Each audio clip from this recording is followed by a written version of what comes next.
कभी सोचा है कि अगर एक दिन बस यूं ही एक पल में सब कुछ खामोश हो जाए, वो डिजिटल दुनिया जो अब हमारी नसों में खून की तरह दौड़ती है, अगर वो अचानक हवा में घुल जाए, तो हमारा क्या होगा? हमारी पहचान का क्या होगा? पता है, हम सब ना दो जिंदगियां जीते हैं। ये एक ऐसा सच है जिसे हम सब जानते हैं, लेकिन शायद कभी बोलते नहीं।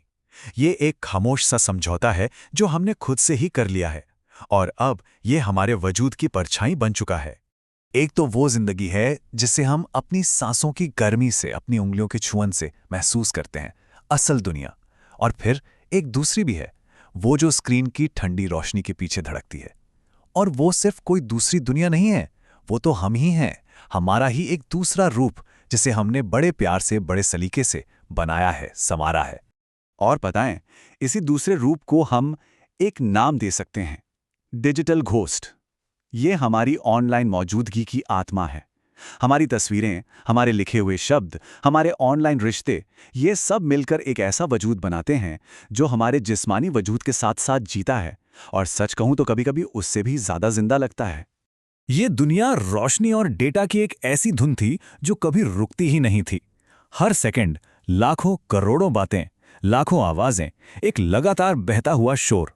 एक ऐसा शोर जो हमें यकीन दिलाता था कि हम अकेले नहीं हैं, कि हमारा होना मायने रखता है। जब तक कि एक दिन अचानक वो संगीत थम गया, और उसके बाद सिर्फ खामोशी थी। गहरी, सर्द खामोशी। ऐसी खामोशी जो सिर्फ कानों तक नहीं, बल्कि रूह के अंदर तक उतर गई। वो डिजिटल धड़कन जो 24 घंटे हमारे आसपास गूंजती थी, अब बंद हो चुकी थी। ऐसा लगा जैसे पूरी कायनात ने अपनी आवाज खो दी हो। सबसे पहला एहसास वो घबराहट का नहीं था। नहीं, वो एक अजीब सी उलझन थी, एक गहरा कन्फ्यूजन। ऐसा लगा जैसे पूरी दुनिया ने एक साथ अपनी सांस रोक ली हो। हर कोई बस अपनी बेजान स्क्रीनों को घुरे जा रहा था, मानो इंतजार कर रहा हो कि कोई जादू होगा और सब पहले जैसा हो जाएगा। और पता है, इसी एहसास को कहते हैं डिजिटल फैंटम लिम्ब। ये एक अजीब सी आदत है। जब हाथ अपने आप जेब में रखे फोन को ढूंढता है, उंगलियां उस स्क्रीन पर कुछ टाइप करना चाहती हैं जो अब सिर्फ कांच का एक ठंडा टुकड़ा है। ये हमारे जिस्म की तड़प थी उस खोई हुई डिजिटल आत्मा के लिए। और उसी खामोशी में से पहला सवाल पैदा हुआ, एक फुसफुसाहट जो हर किसी के दिल में गूंज रही थी।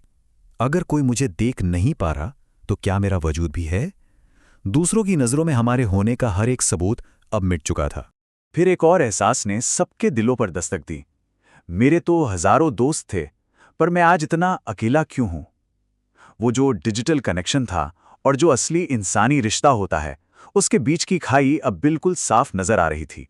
जैसे जैसे वक्त बीता, एहसास भी बदलने लगे। पहला दिन था द ग्रेट साइलेंस, वो भारी, बोझिल खामोशी। 7वें दिन तक ये एक फैंटम इच बन गया, उस कनेक्शन के लिए एक बेचैनी सी, एक खुजली जो मिटती ही नहीं थी। और तीसरे हफ्ते तक एक खोखली शांति ने सब कुछ ढक लिया, एक ऐसा खालीपन जिसका वजन किसी भी शोर से कहीं ज्यादा था। हफ्ते बीतते गए और वो शुरुआती घबराहट धीरे धीरे कम होने लगी, पर उसकी जगह एक ज्यादा गहरे और भारी एहसास ने ले ली। ये एक तरह का शोक था, क्योंकि हमने किसी और को नहीं, बल्कि खुद के ही एक हिस्से को खो दिया था। अब जरा इस टकराव को समझिए। एक तरफ था हमारा क्यूरेटेड सेल्फ, मतलब हमारी वो पहचान जिसे दुनिया देखती थी, जिसे लाइक्स मिलते थे, जो हमेशा कनेक्टेड रहती थी, हमारे सबसे अच्छे पलों का एक खूबसूरत कलेक्शन। और दूसरी तरफ था हमारा एनालॉग सेल्फ, जो अनदेखा था, अकेला था, दुनिया से पूरी तरह कटा हुआ, बस एक अकेली चेतना। सोचिए, उस डिजिटल आईने के बिना ना कोई लाइक्स थे, ना शेयर्स, ना ही कोई कमेंट्स, कोई फॉलोअर्स नहीं, कोई स्टेटस अपडेट नहीं। हमारी कीमत बताने वाले वो सारे पैमाने अब टूटकर बिखर चुके थे। और तब हर इंसान को मजबूरन उस शख्स से मिलना पड़ा जो वो असल में है। वो इंसान जो हम तब होते हैं जब हमें देखने वाला कोई नहीं होता, जब किरदार निभाने के लिए कोई स्टेज ही नहीं बचता।